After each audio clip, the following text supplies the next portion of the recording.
सुमारे 500 ते 600 कोटी रुपयांचा भ्रष्टाचार, 4000 कोटी रुपयांच्या निविदांमध्ये गैरव्यवहार झाल्याचा गंभीर आरोप केला आहे। तर सत्तेच्या आत काय सुरू आहे? पण सरकारमधील आमदार मंत्र्यांवर बोट ठेवत असेल। कधी कधी राजकारणात विरोधकांपेक्षा आपल्या लोकांकडून होणारे आरोप हे जास्त खळबळ उडवतात, कारण त्यामागे फक्त राजकारण नसतं, तर सत्तेच्या आत काय सुरू आहे याची चर्चा सुरू होते।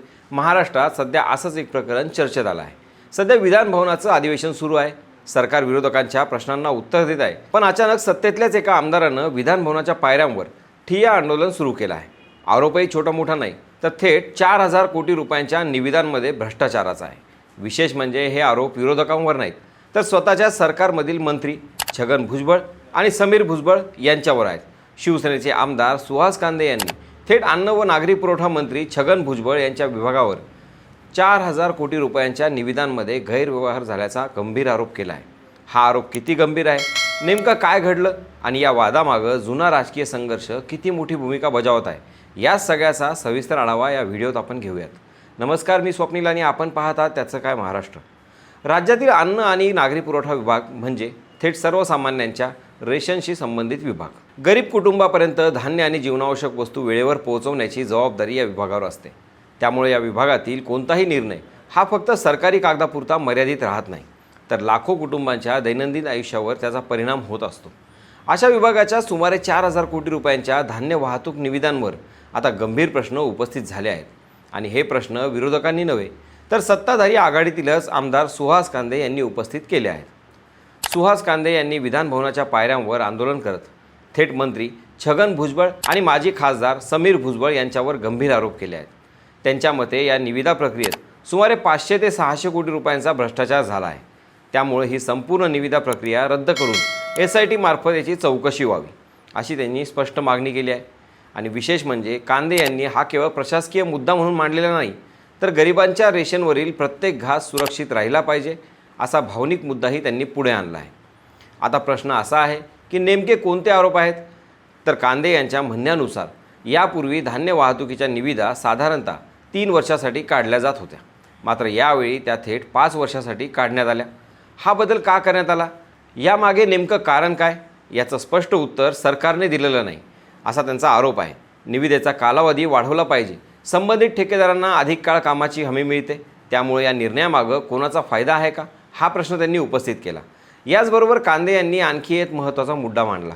धान्य वाहतूक करणाऱ्या वाहनांची तपासणी करण्याचे अधिकार पूर्वी जिल्हाधिकारी, प्रांताधिकारी, तहसीलदार अशा विविध अधिकाऱ्यांकडे होते, मात्र आता हे अधिकार मोठ्या प्रमाणात अन्न आणि नागरी पुरवठा विभागापुरतेच मर्यादित करण्यात आल्याचा आरोप त्यांनी केला आहे। जर तपासणी करणाऱ्या यंत्रणाच कमी झाल्या तर गैरव्यवहार शोधणार कोण आणि पारदर्शकता कशी राहणार, असा प्रश्न ते उपस्थित करतात।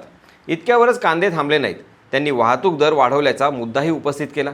पूर्वी कमी दरात हमालीचा खर्च समाविष्ट होता, आता वाहतूक दर वाढवूनही हमाली वेगळी का ठेवली गेली, याचा परिणाम राज्यातील 2 ते 2.5 लाख माथाडी कामगारांवर होणार असल्याचं त्यांनी म्हटलं आहे। म्हणजे हा वाद केवळ निविदांचा नाही, तर रोजगाराचाही असल्याचं चित्र ते उभं करत आहेत। आणखी एक गंभीर आरोप म्हणजे गेली अनेक वर्ष मोजक्याच ठेकेदारांना वारंवार कामं मिळत आहेत।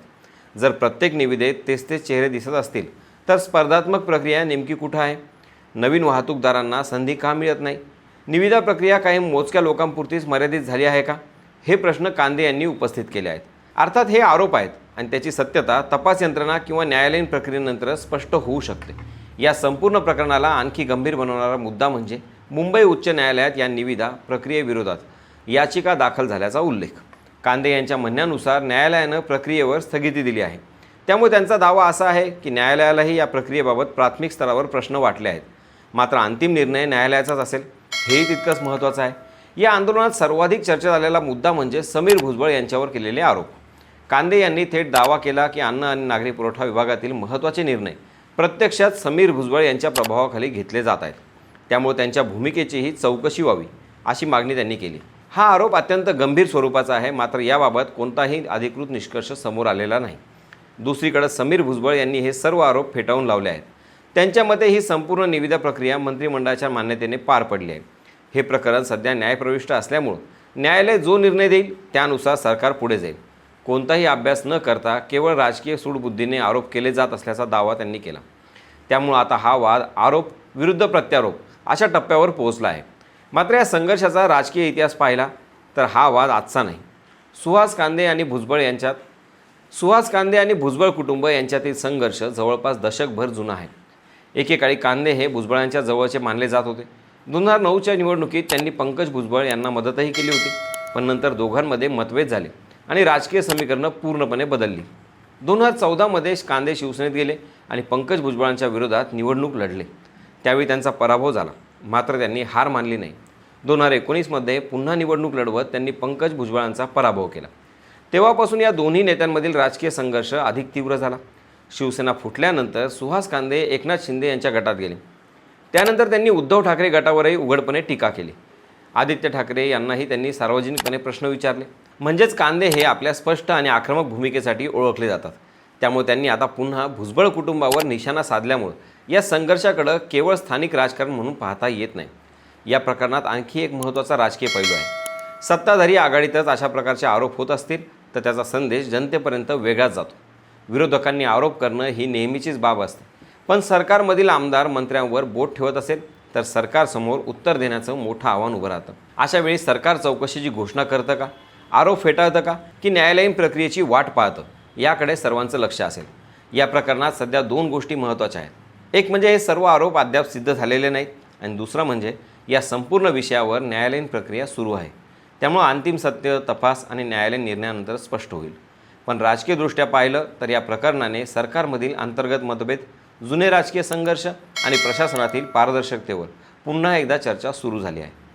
आता पुढे सरकार SIT चौकशीची मागणी मान्य करणार का? न्यायालयाचा अंतिम निर्णय काय होणार? आणि सर्वात महत्त्वाचं म्हणजे हा वाद केवळ निवेदनपुरता मर्यादित राहणार की महाराष्ट्राच्या राजकारणात आणखी मोठं वळण घेणार? या सगळ्या घडामोडींवर आम्ही लक्ष ठेवून आहोत. सत्तेतल्याच आमदारांनी मंत्र्यावर एवढे गंभीर आरोप करणं, याकडं तुम्ही अंतर्गत संघर्ष म्हणून पाहता की भ्रष्टाचाराचा गंभीर मुद्दा म्हणून?